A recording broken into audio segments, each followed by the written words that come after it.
At the end of the last lecture, I was talking about the various consequences of the Mongol presence in the Middle East from the early 1200s, or second quarter of the 1200s onward. And the last one I mentioned was a sort of division of the Middle East into an eastern zone consisting of Iran, Afghanistan, and Central Asia, and progressively extending into India, and a western zone comprised primarily of Egypt, Syria, the nearer parts of North Africa, and Anatolia, with the understanding that the eastern part of Anatolia, what was historical Armenia, was more influenced by the Mongols, and the western part, which is primarily Greek, was more influenced by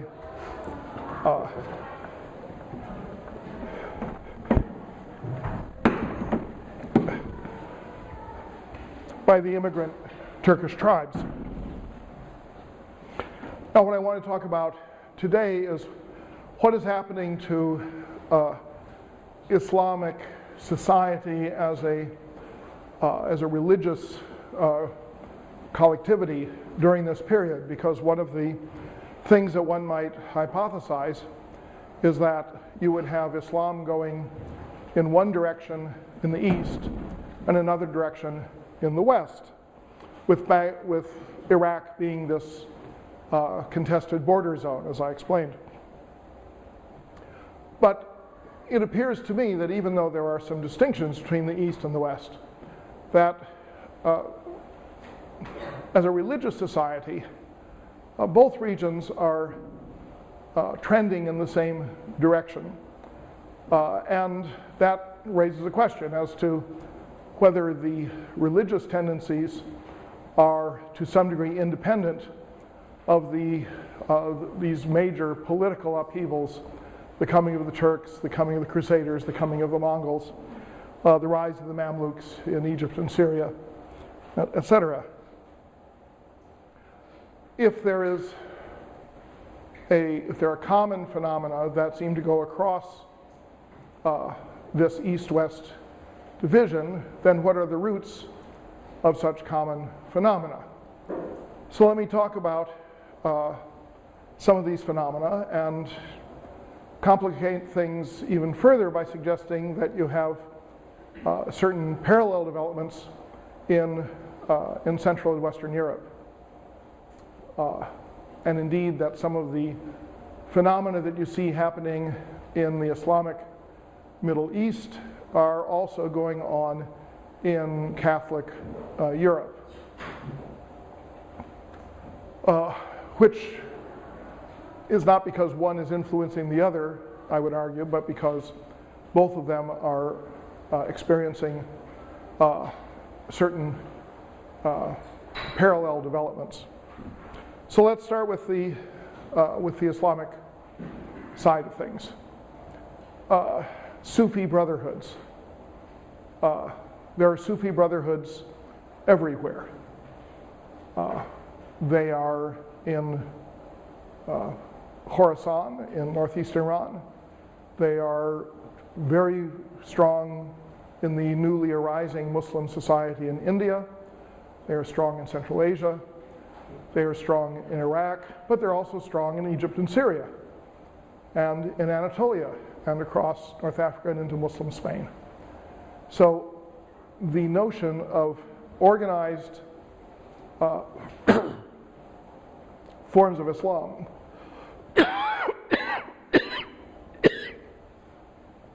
to which you become a member, with membership being marked by carrying out certain common rituals, certain common dress, certain common residence. This is something that stretches across the East-West division. The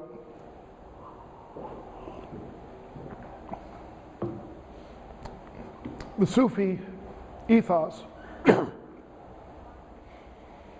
has a very high belief in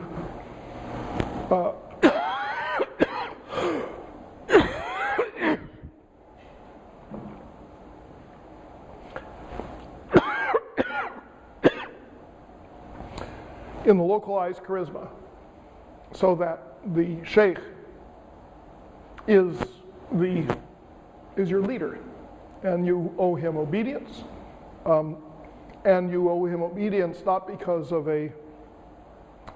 he represents the law, but because he represents a local presence capable of making contact with the divine. So localized charisma is very different from the idea of having a caliph or an imam in some remote capital.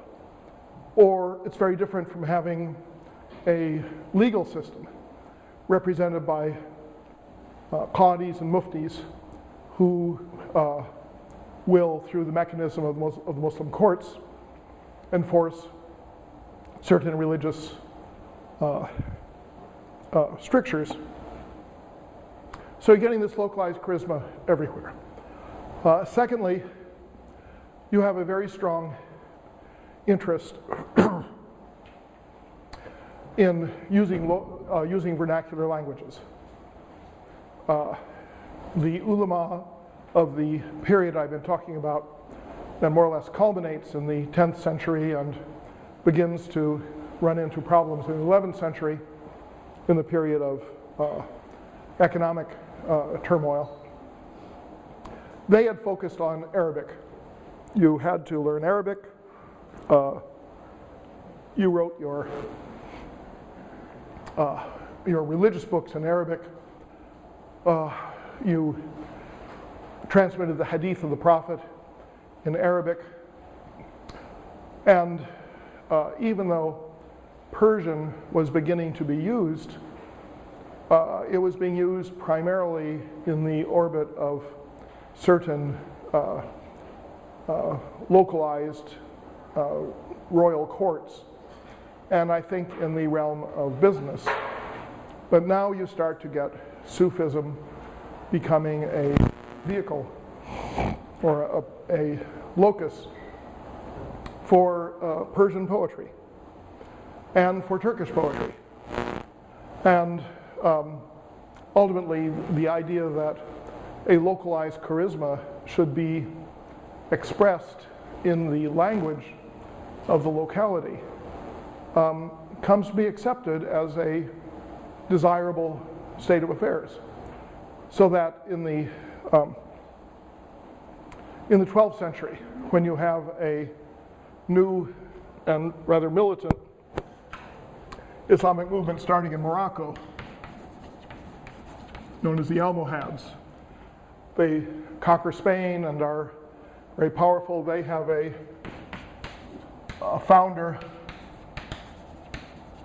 named Ibn Tumart, and Ibn Tumart gains his following primarily among Berber tribes in the mountains of Morocco. It becomes a very powerful movement, and he writes his own holy book.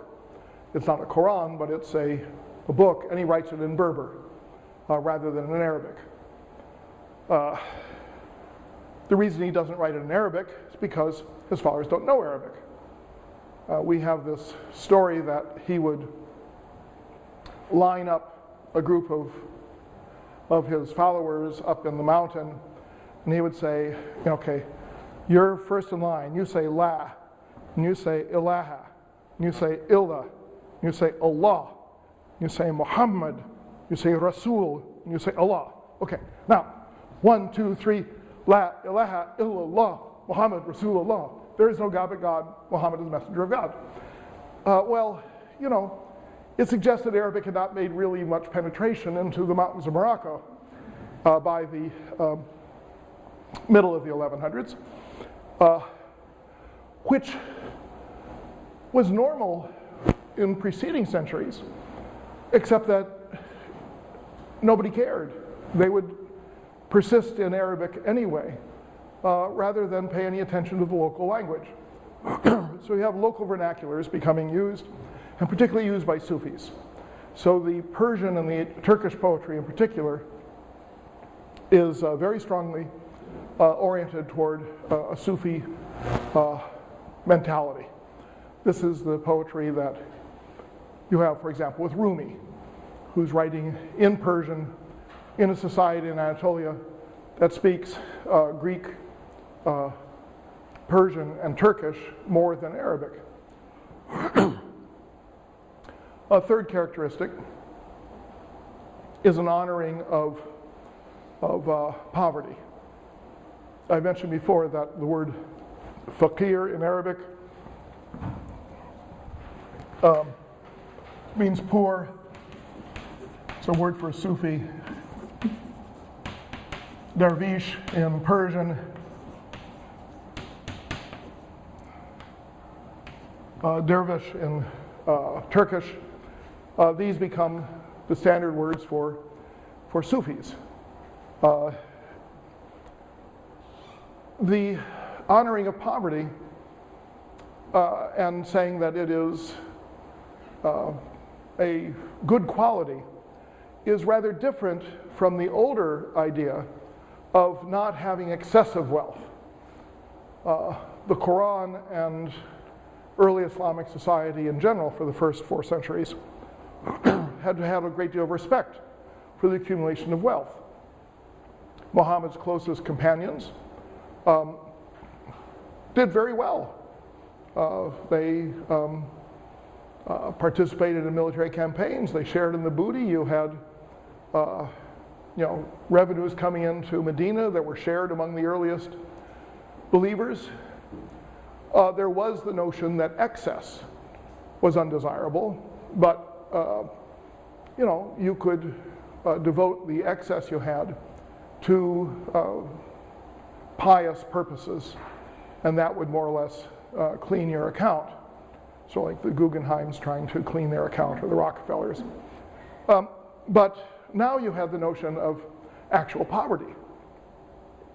That is to say, Sufis who did not work, did not earn a living, who depended upon God to provide their living. And so you have basically a kind of institutionalized begging where the pious people who earned a living and had excess would give their excess to the Sufis, to the convents of the Sufis. And the Sufis would have would benefit from this because if you were not working, you were concentrating, you were capable of concentrating on God and concentrating on the faith. Sort of like not serving in the Israel Defense Force. It enables you to concentrate on the Talmud, and therefore you get an exemption. So you have this honoring of poverty. You also have the notion of membership. And membership, as I've mentioned before, when you come to the Sufi brotherhoods, there are no previous organized forms of Islam of any note that I'm aware of in which you belong to a specific group. So this is happening seemingly across the board in the Islamic world. In Latin Europe, the same thing's going on. You have the rise of the notion of localized charisma, opposition to the notion of the Catholic Church as a monopoly on sacredness, the rise of vernacular languages, so that you have certain poets who write in Provençal or in German expressing their love of God. This frequently gets them burned at the stake, but it was the idea that you wanted to have localized charisma, you wanted to have it expressed in a poetic fashion, and you had an honoring of poverty, so that if you were a man, particularly in Northern Europe, you might be a begard. If you were a woman, you might be a beguine. These were people who had vows of holiness, but they lived in poverty. The Beggars tended to be wanderers. The Beguines lived in sororal houses where they would carry out, sewing or weaving or other women's activities, but they did not live in conjugal households, and they did not live in convents. They weren't nuns. You had certain people who preached specifically to the poor. Now, this is an interesting parallel, that you're getting the same thing in the 1300s in Western Europe that you're getting, and Central Europe, that you're getting in the Islamic world. So that's one aspect of the Islamic social religious reality of that period. Another one is the rise of local pilgrimages. This happens seemingly everywhere, at least on the Islamic side. I'm not sure so much on the European Christian side, but on the Islamic side, you start to get let's say by the late 1100s, you start to get manuals or guidebooks on where to pray when you travel, so that your guidebook will say, well, if you are visiting in such and such a place, here are the tombs to go to pray. Or if you have a general travel account, it'll simply be at the end of each description of a place. You'll have a list of the places in the town where you should pray. In the case of Nishapur,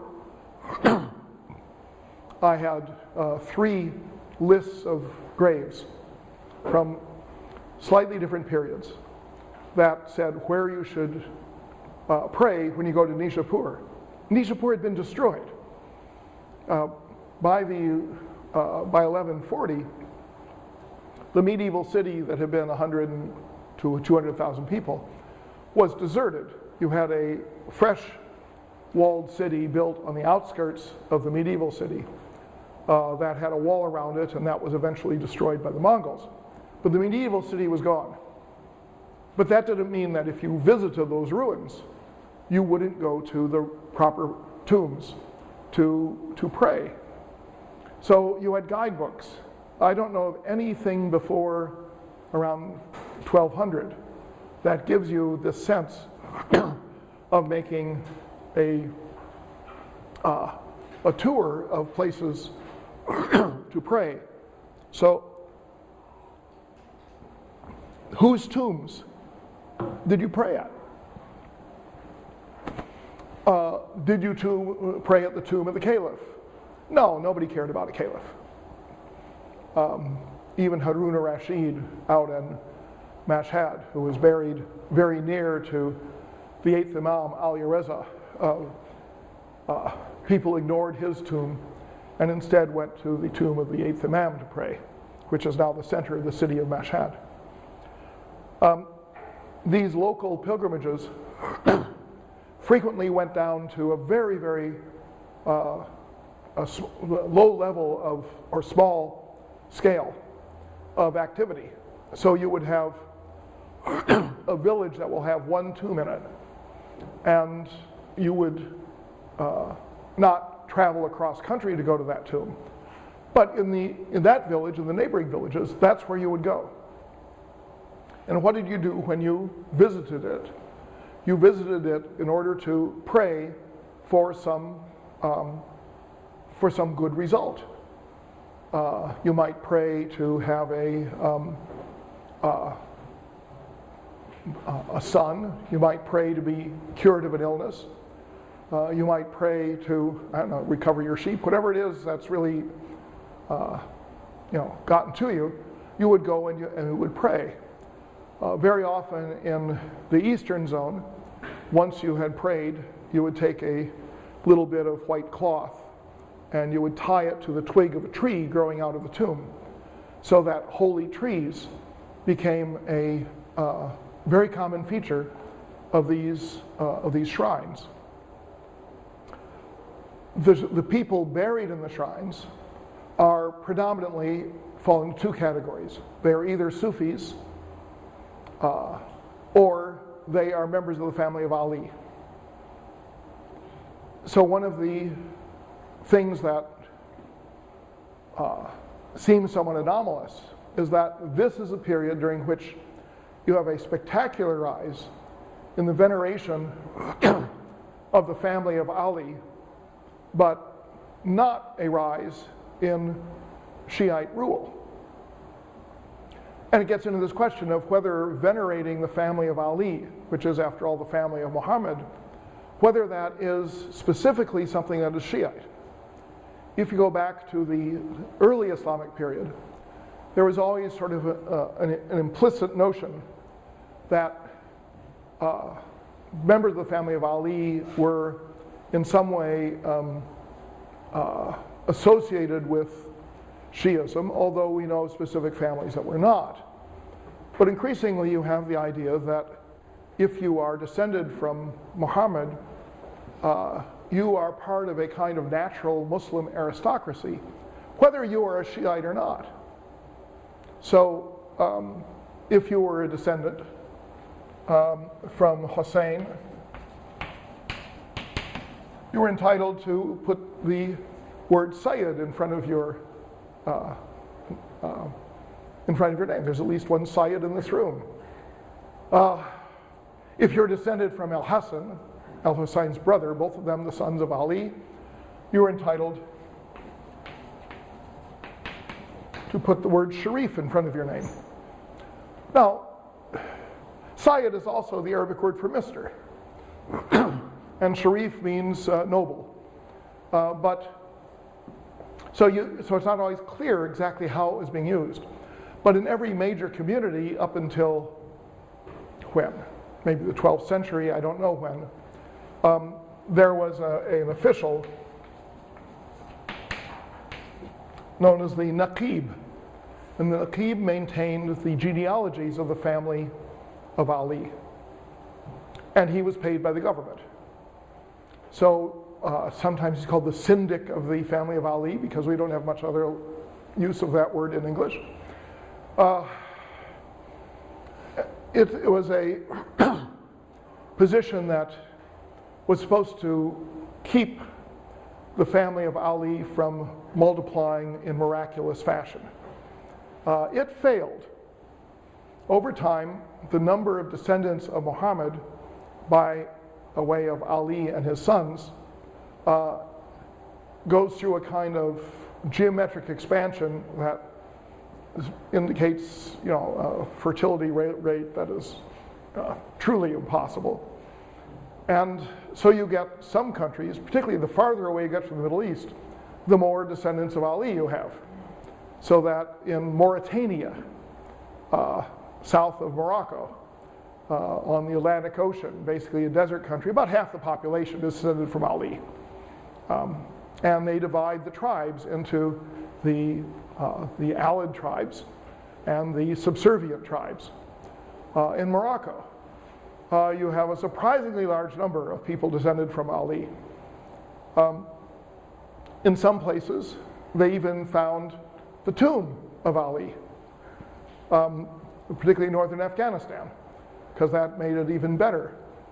And you have, in the Ottoman Empire, you eventually get to the point where when we have successive censuses that are taken, they'll take a census, say, in 1560, and in a given village you'll have 150 people, 10 of whom are descended from Ali. And then you go back in 1565, 5 years later, and you find the same village of 150 people, 85 of them are descended from Ali. I mean, there's a tremendous amount of spurious invention of genealogies that show that you were descended from Ali. And so families are very proud of a shajara, meaning a tree, that is literally their family tree. And they will show it to you and say, see, this is shows that we are descended from Al-Hassan or Al-Hussein. Is it possible to forge a shajara? Oh, I'm sure you can't. Unless you pay some, there's a guy I know in the bazaar who may be able to do this. It's like my Aunt Frances claiming that we're descended from Charlemagne. It's, bogus. But the thing is, there was honor attached, honor of a religious sort, to being a Sufi or a relative of a Sufi. So that if you had a Sufi sheikh, his immediate family became sort of vessels of sacredness. Blessing is the word that's used in Arabic, baraka. So that the baraka of a saint would attach to his descendants, to his clothing, to his grave, in some cases to his donkey, yes. Although more in the humorous stories than in reality, I think. So what you are having is the rise, we have 5 pillars of Islam. We have the confession of faith, fasting during the month of Ramadan, annual paying of alms, prayer 5 times a day, and for those who are able to afford it, a pilgrimage to Mecca once during a lifetime, at least once during a lifetime. But now you're having, in a sense, new pillars, new expressions of Islam, particularly visitation of sacred sites. And this visitation of sacred sites rarely has anyone who dies before 900. So that it isn't people who, let's say you think, well, who's the first person to bring Islam to a certain area? No, that person's grave isn't known or it isn't remembered. But by the time you get to people who are living in the 1200s or 1300s, they're likely to have their tombs known. And then you get a lot of tombs being built where the resident of the tomb is unknown. It's there on the landscape. There's one outside Nishapur called Kızlar, meaning the daughters in Turkish. And but what daughters? Whose daughters? There's a Turkish myth about Kız, the 40 young women who have a certain sacredness. And so you have sites that become holy because they look like tombs, even if you don't necessarily know who's there, or you attribute to the tomb a resident that may not be there. One of the manifestations of this is that ruling family members become patrons of shrines, and frequently rulers seek to be buried next to a saint. So let's say a conqueror like Tamerlane, whom we haven't gotten to yet, around 1400, he dies in 1405. He's buried in Samarkand in this magnificent tomb, but he's at the foot of the main tombstone, which is a huge piece of jade, which is that of a Sufi saint. So some of the notions of how you express your religiosity are undergoing change at this time. And we have expressions, books on piety written in the 1300s show a much stronger focus on supererogatory pious behaviors than you have in the early centuries. In the early centuries, the law, the putting together of a set of regulations or expectations enshrined in the Quran, in the Hadith, that really is the main story. And the people who put together that law system, are the most honored people. But now you have forms of piety that are kind of unrelated to the law, and in some cases positively antinomian, that is to say, non-legal. This is an extremely difficult position for certain ulama. So you have certain ulama who say Shiism or Sufism is bad because it does not respect the law. And then other people say, well, no, these Sufis do respect the law, they just don't spend all of their time thinking about the law.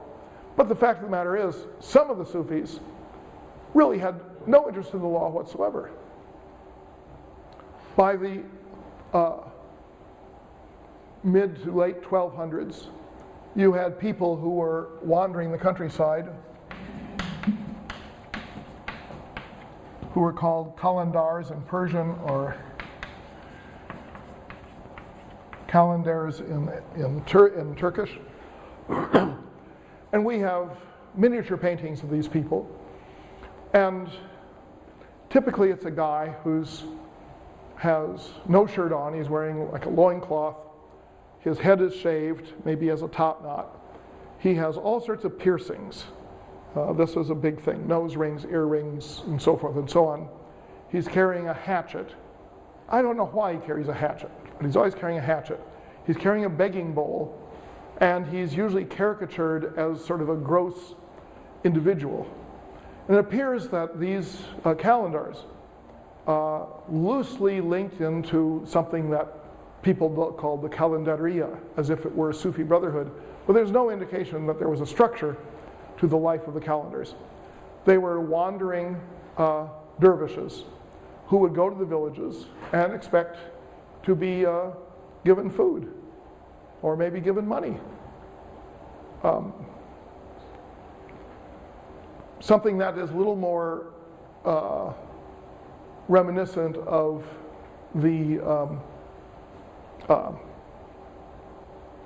holy men of India than of the Middle East. Now, the rise of the honor for the family of Ali, as I say, did not necessarily mean a rise of Shiism. But for Iran in particular, the financial, agricultural, climatic crisis of the 11th century led to the migration, as I mentioned, of a tremendous number of Iranians who had the capability of migrating. By that I mean who had the capability of going to some other area and finding a livelihood. And that usually meant that they were people who were adept in Arabic. Because once you went out of Iran, Persian was useless. Nobody else spoke Persian. So the migration from Iran in response to deteriorating conditions came differentially from the ulama. So that you had Persian ulama showing up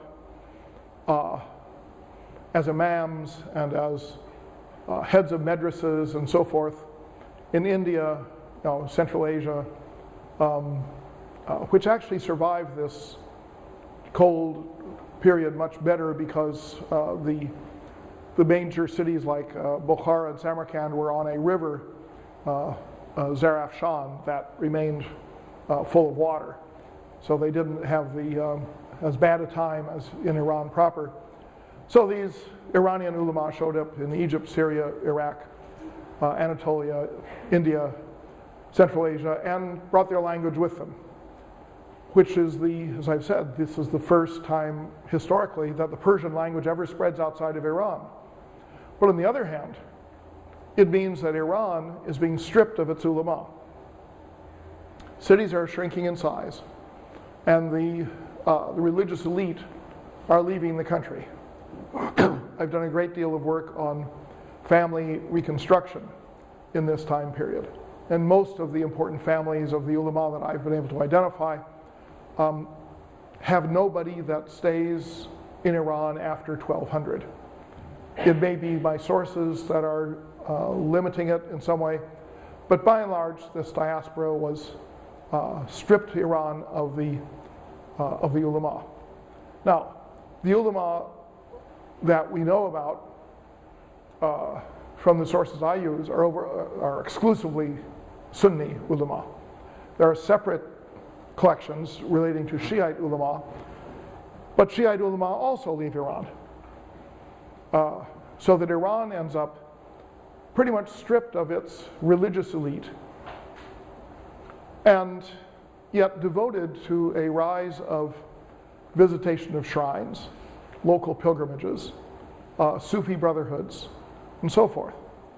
Now, one of the possibilities is that the common people in Iran were Shiite, and that the reason Iran becomes Shiite is because the Sunnis leave, leaving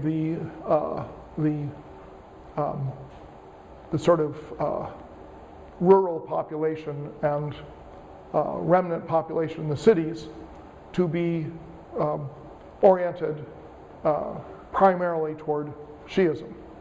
So this is a period when we do see a specific rise in one form of Shiism, which is Ismaili Shiism of the Nizari variety, which is also known as the Assassins. So that in the 1200s, the Nizari Ismailis become powerful in not only in Iranian cities, but perhaps even more in some of the rural areas. And they begin to build fortresses in the mountains and to lead to an expectation that there's going to be a new religious dispensation, that Islam is in a state of revolutionary change. The question of there being assassins, even though it's based on folklore, sort of reinforces this. The folklore, which was much more believable in the 1940s than it is now, was that in the main fortress northeast of what is now Tehran, Alamut, there was a magnificent garden. And if somebody went to Alamut, which was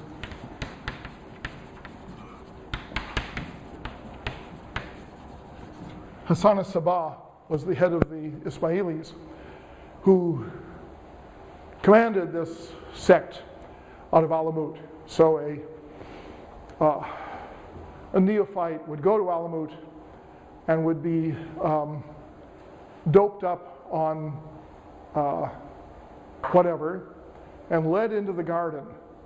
And then when he recovered from his stupor, he would be told, "You saw paradise, and if you carry out the deeds that we assigned you, you will return to the garden," because the word for paradise in Persian Arabic is basically means garden. So then he would receive an assignment. You must go and assassinate so-and-so. And you will have the courage to do this because before you carry out the assassination, you will smoke hashish, because everyone knows that that makes you murderous. Sort of, yeah, I'm going to kill someone. Damn, can't remember who it is. Maybe, oh, geez, I want to kill someone so much. But I really want to eat. You know, it's so absurd that it's hard to believe that for generations, this idea was accepted in the West as being the proper understanding of the word assassin, because it was supposedly comes from the word hashish.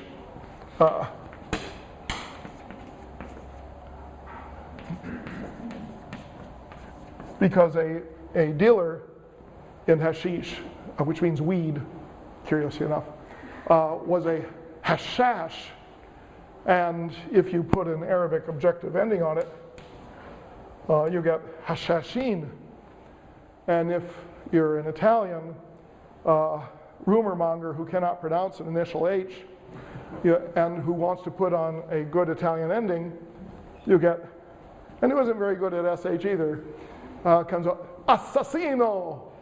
So I went to Alexandria or I went to Damascus and I heard about the assassini and how they murder people, and it's because of this hashish, et cetera, et cetera. Anyway, these legends have pretty much been discounted, but it should not be discounted that the Nizari Ismailis were a powerful force in Iran.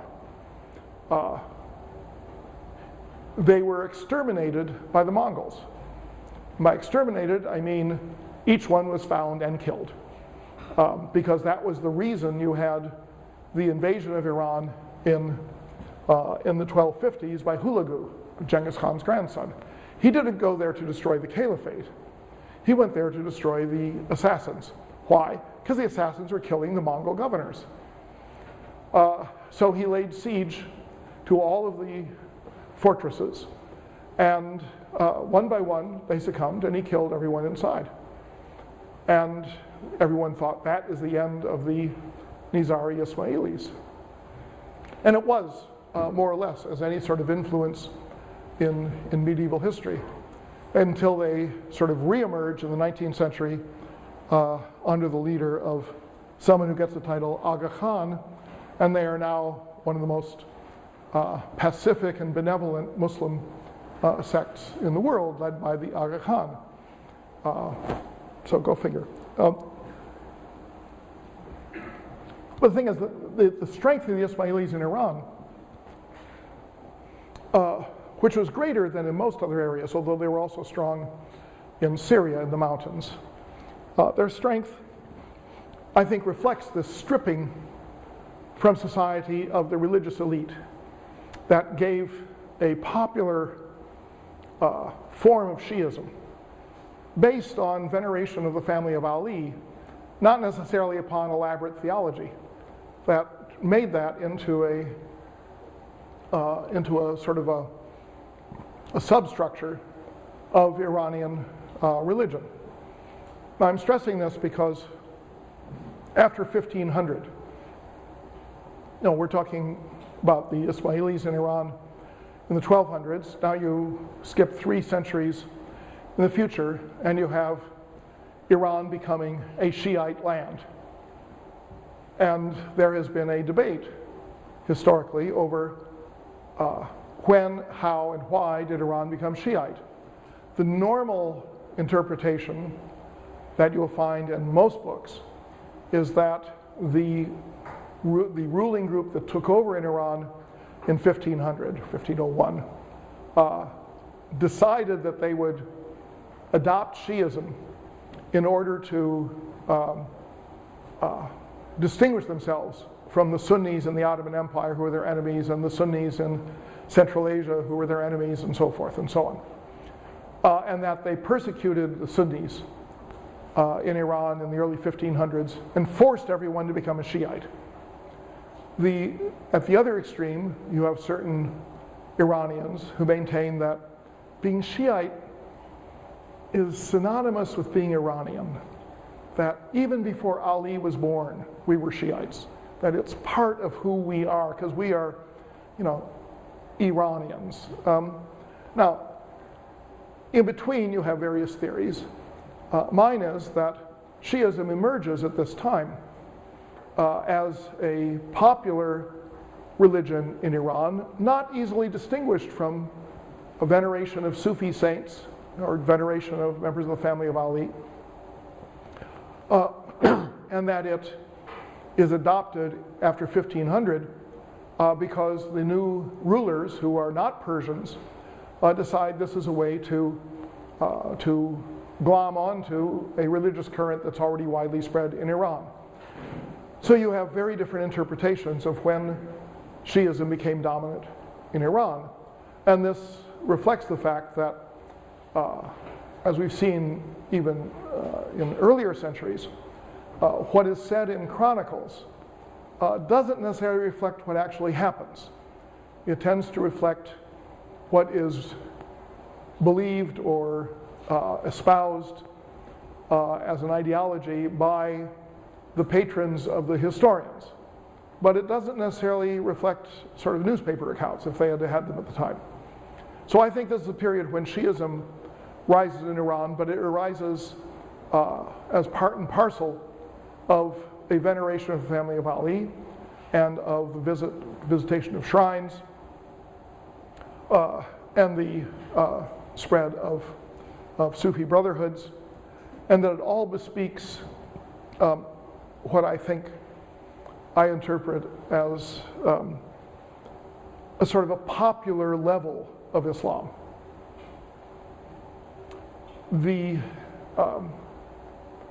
In terms of the conversion discussions that I've shared with you earlier, to me this reflects the impact of the later part of the conversion curve. That is to say, the earliest converts are people either out of zealotry or opportunism or effort to escape from slavery, adopt the religion of the Arabs. Then you have other people who tend to be either living in cities or capable of migrating to cities, who become kind of the next tier of converts.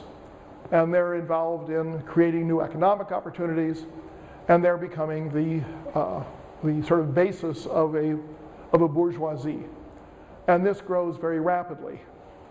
But then in the 1000s, Islam continues to spread, and it's spreading more and more among the peasantry, and more in the mountains or in the deserts, areas that were pretty much left out of the earlier phases. And I think that it is that as Islam changes in its sort of affective character, it's reflecting the change in the population level or in the social level of the population who are becoming Muslims. In other words, Islam is attractive to villagers if it confirms the value of making a local pilgrimage to the tomb of a saint 2 villages away. But if Islam sticks simply with the idea of the Islamic law, where you have a judge in a faraway city who might judge a court case if you ever had a court case, well, then you're not interested in that religion. You know, some of the, we look back at some of the, say, rules on things like fasting. Some of the rules will say, you only fast if you are within listening distance of the call to prayer. But most villages did not have a mosque. They did not have a call to prayer. That's sort of an urban phenomenon. So I think that you have across the board, you have a growth in piety, a lowering of the sort of social threshold of Islamic observance. The ulama who are devoted to the Sharia begin to become, not alienated, but somewhat removed from the common population, except for those that sort of double as Sufi guides of one sort or another. What happens in Europe is very similar. That is to say, I think that let's say that when Islam starts out, let's say the year 700, you have very few Muslims. But in the year 700 in Europe, in Western Europe, once you got past Italy, Spain, and southern France, you had very few Christians. You had most of the Christians in the world were in North Africa or the Middle East or in Anatolia and Greece.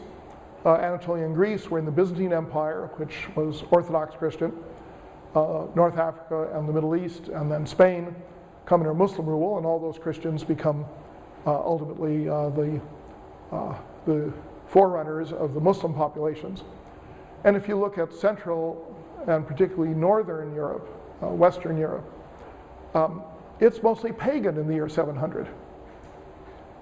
And curiously enough, Islam is beginning to spread in the Middle East and North Africa at the same time that Roman Catholicism is beginning to spread in Central and Northern Europe. So even though Christianity is 600 years older, the area that had converted to Christianity in those first 600 years was overwhelmingly either submerged under the Arab conquests or became isolated by the Arab conquests. That is to say, some of the oldest Christian communities were Ethiopia and Georgia in the Caucasus, and they're cut off. They then, from that time on, have parochial, localized developments, but they never connect in a significant way with other Christian communities. So my suggestion is, I should say belief, but I don't know, I'm not that gung-ho today, I guess. My suggestion is that the conversion of Western Europe to Catholicism and the conversion of the Middle East and North Africa to Islam run at approximately the same rate of speed in two different areas, both of them starting around the year 700. They are different because Islam has not yet achieved in the 700s or the 800s, not yet achieved a full institutionalized structure, whereas Christianity in 700 already has monasteries and churches and a church hierarchy. Islam never gets monasteries, it never gets a church hierarchy. Nevertheless, as a process of social change, the growth of Islam and the growth of Roman Catholicism are roughly happening at the same time. Some work I've done in the Byzantine Empire suggests that the rate of conversion in Western Europe, Northern Europe, may have been slightly slower than in the Middle East. But the thing is, when you get parallel developments, like the rise of a desire for localized charisma, like the rise of a desire to use local languages, an alienation from a legal system that is reserved to the priesthood or to the ulama, the veneration of poverty, the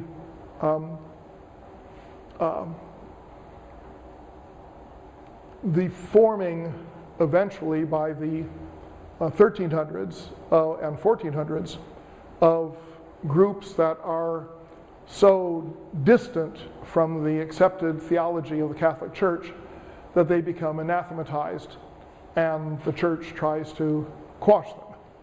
Whether it is the Waldensians in Italy, the followers of Peter Waldo, or whether it is the followers of John Wycliffe in England, or in the 1400s, the followers of John Hus in Bohemia, leading to the Hussite Wars starting around the 1430s.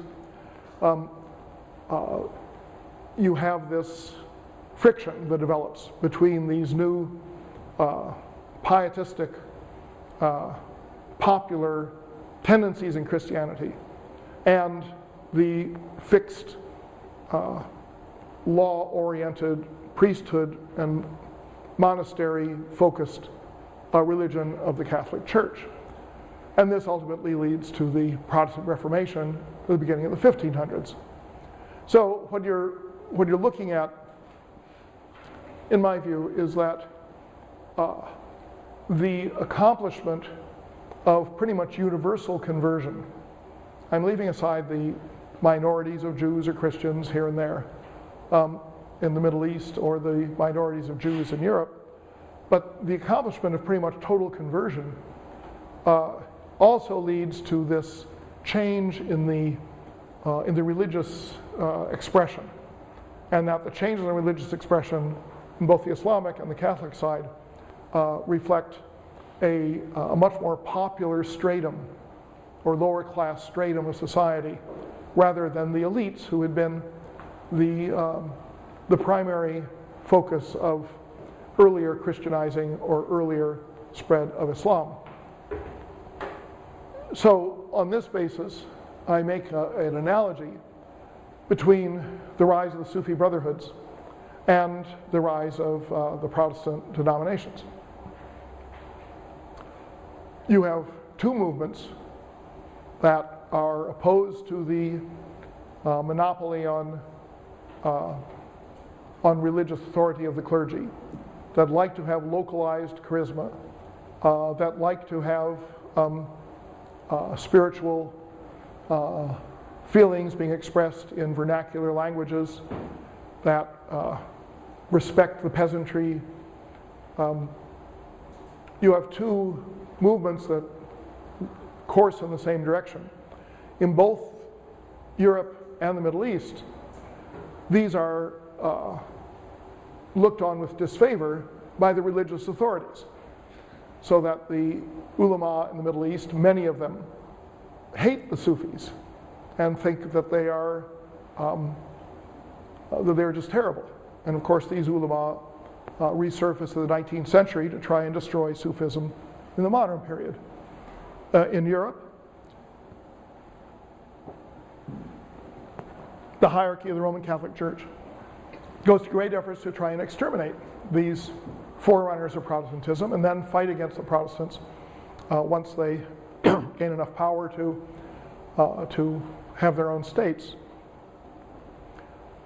So, in some respects, this is where Islam and Christianity begin to part company. My own feeling is that you have an enormous parallelism between the development of Islam and the development of Western Christendom up till the point of the Protestant Reformation. That the Sufi brotherhoods are growing up in an environment that does not have a rigid church hierarchy. And even though the ulama hate the Sufis in many cases, there's nothing they can do about them. They don't have a system of bishops and cardinals who are capable, and popes who are capable of proclaiming them to be heretical. We do not have in Islam a clear notion of heresy. There's nothing in Islam specifically comparable to excommunication or to anathematization. In other words, for a Muslim to declare another Muslim non-Muslim. We don't have much evidence of this happening after the early 700s. At that time, you did have people who were such zealots that they would declare other Muslims to be heretics. But that does not reappear in a significant way until the 20th century. And now it's a very important aspect of Islam in certain quarters, is to say that certain Muslims are able to declare other Muslims to be heretics, particularly if they are ruling countries that the certain Muslims wish to take over. So the notion of declaring someone to be a non-Muslim, while it is not totally invented in the 20th century, it is something that is resurrected in the 20th century from a 7th century pattern, but in between you don't get much of it. So there was no way to suppress the Sufi brotherhoods, but there was a means of suppressing the Protestant movements, which was by warfare. Both Sufism and Protestantism were capable of complete pacifism, and we have many Sufi brotherhoods that are notably pacifistic. We have some Protestant denominations that are notably pacifistic. The Quakers, for example. On the other hand, both Sufism and Protestantism were capable of very strong military mobilization and warfare. We have this happening on occasion in the Middle East or in North Africa, so that the Iranian dynasty that arises in the year 1500 arises on the basis of a militant Sufi order that takes control of the country, as I'll talk about at a later point. But by and large, the militant, warlike manifestation of these new religious tendencies becomes a European phenomenon, whereas the Sufi brotherhoods, by and large, bring a kind of, if not a pacifistic tone to society, at least do not give rise to, to wars. The incidence of war in Europe after 1400 is vastly greater than the incidence of war in the Middle East after 1400 down to, let's say, 1800. 400 years of almost constant warfare in Europe and 400 years of remarkably widespread lack of warfare in the Middle East.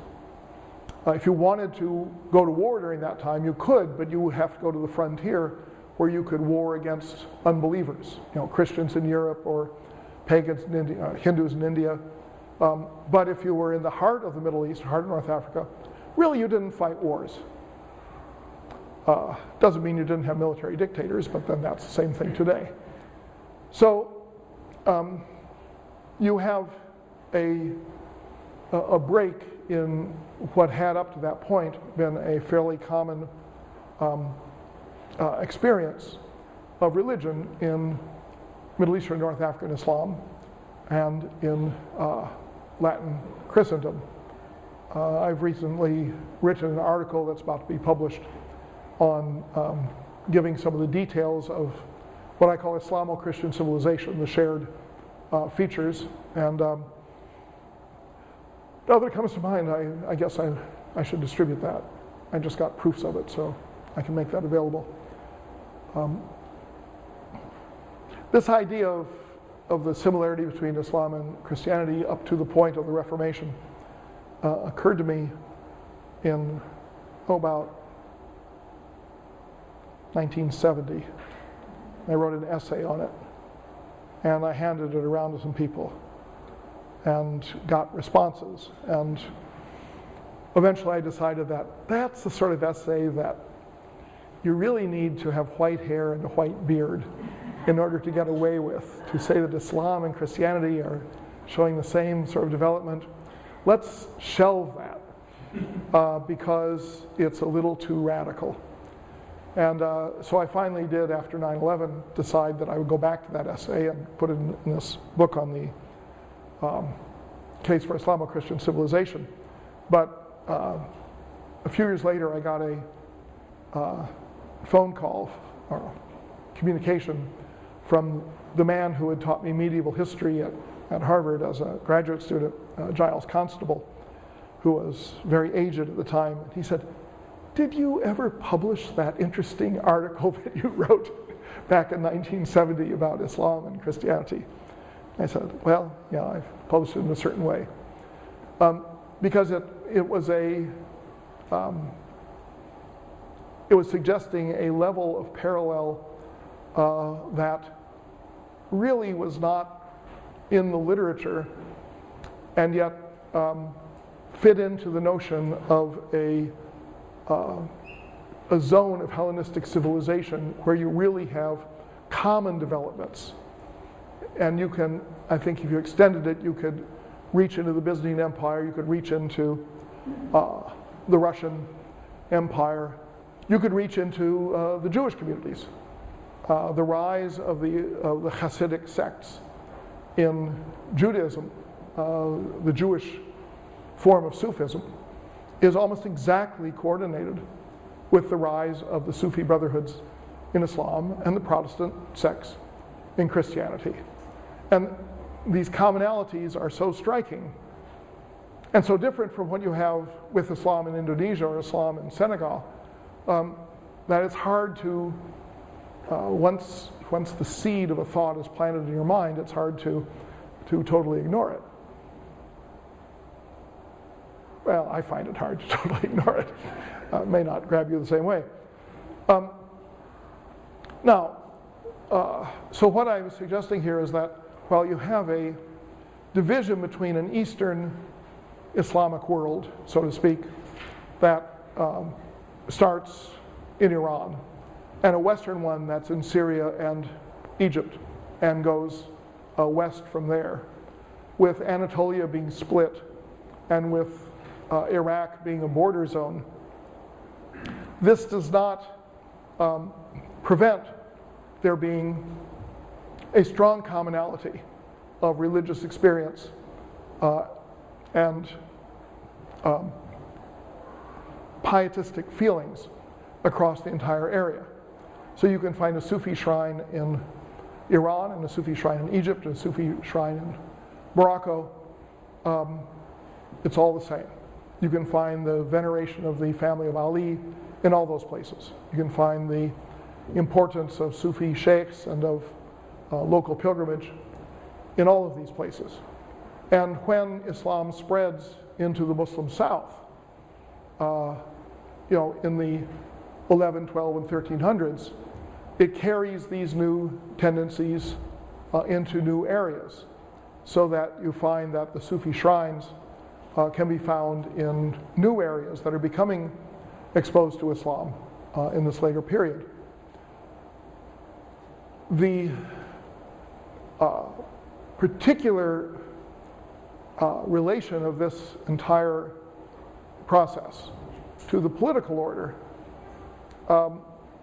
finds focus on a change, on a different change in the notion of 5 pillars of Islam. There probably was an intensification of the focus on fasting, although it's hard to prove. But what is really more striking is an increase in the importance of the pilgrimage to Mecca. And that becomes a core element of Islam in the years after 1200 in a way that it never was prior to that time. There had, of course, been a pilgrimage to Mecca in the pre-Islamic period. And the center of the pilgrimage was the cubical building in Mecca called the Kaaba. Inside it, supposedly, there were a series of idols or symbols of tribal gods. These were carried out and destroyed by Muhammad and his followers when they captured Mecca, and cleansed the Kaaba. Since that time, for the most part, the Kaaba is supposed to be to have been empty, although occasionally you'll hear something being put in the Kaaba for sacramental reasons. Supposedly there were 8 great odes in Arabic in the pre-Islamic period that were hung up in the Kaaba. They're called the hanging odes as a result, the mu'allaqat. Whether that ever occurred, we don't know. But the rituals of the Kaaba, which were largely circumambulation, were paralleled by another set of rituals that took place outside of Mecca. What made the rituals in Mecca distinctive was that the Kaaba had an area around it that we'll call the Haram. This basically means forbidden. The HRM root refers to forbidden things. So this would be cognate to the Turkish word harem for a gang of girls under the subordination of a pasha or a sultan. Anything that's prohibited is haram. For example, meat that is not halal is haram. So it's a common word. But what a haram meant at the time of the pre-Islamic period and the time of the Prophet was that you had a zone around the Kaaba, in which you had no construction. Mecca didn't have much in the way of construction in those days anyway. But you had a prohibition that nothing could be killed within the haram. And so the pilgrimage would be accompanied by a fair, supposedly. I say supposedly because we really don't know much about what things were really like. But this fair would be a place where people from all the tribes could come, go to a place where their tribal god was venerated, and they could participate in a fair with other tribes without everybody killing each other.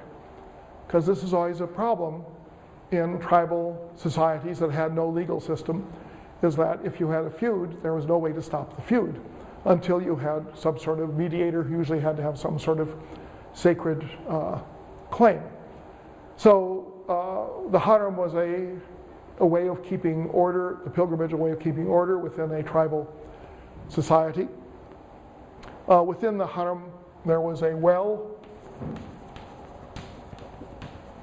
which is remarkable in Mecca, which is dry as a bone. The well of Zemzem was felt to have sacred water, so some people would come over the centuries and soak a piece of cloth in water from Zemzem, and then they would have their corpse wrapped in the body in the Zemzem saturated cloth, probably dried up at that time, when they died. So there are various rituals and so forth associated with the pilgrimage. Nevertheless, not many people made the pilgrimage. Say most of the caliphs did not make the pilgrimage. Most of the noted leaders of the military or leaders of sects, we don't know if they're ever making the pilgrimage. Mecca in 1050 seems to have been, this is 1050, this is 400 years after the Islam has reached its first threshold of spread. 1050, 400 years later, Mecca seems to have had a year-round population probably under 5,000. And it had basically no facilities for visitors staying for any long period of time. We do know of people who did visit and did stay for a while, but they're scarce. Not only that, for a substantial period, roughly 970 down to, I guess maybe 1050, something like that. No, it was after 1050. Can't remember what the year was. The haram in Mecca was controlled by Ismaili Shiites from Egypt. So the caliphate in Baghdad did not even control Mecca and Medina. The pilgrimage goes to Mecca, but visiting Medina, where Muhammad had his home, and where you have the cemeteries that had the tombs of famous early figures, was always part of the pilgrims tour. So there would be pilgrims who would go from Baghdad, but the caliph was not in charge. The cubicle building the Kaaba had a piece of ornamented cloth embroidered with gold put over it. It was called the kiswa.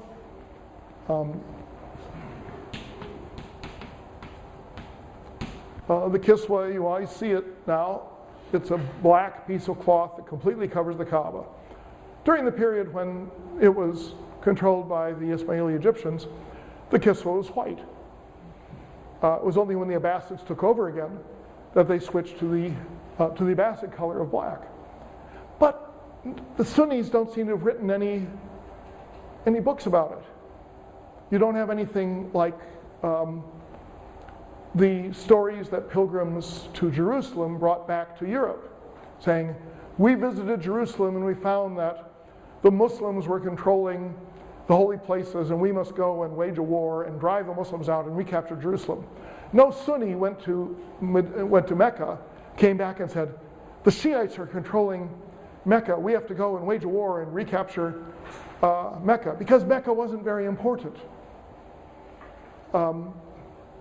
if you wanted to go, you had to pay a really big fee, kind of like today. It was, the tax was something like 7 dinars if you went from Egypt.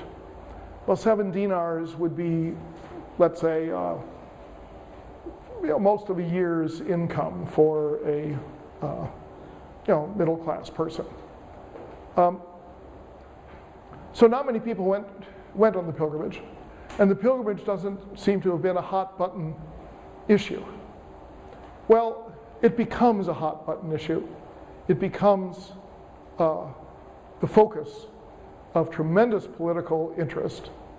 And what I will be talking about on Thursday is the idea that the pilgrimage replaces the caliphate, and that the idea of controlling the pilgrimage takes the place of having a caliph in Baghdad who is recognized as the leader of all of Islam, and that this is the fundamental root of the position that the Saudis have today, and their claim to be the leading country of the Muslim world, not oil. How can you possibly think of not coming on Thursday when all this exciting stuff is going to be expounded?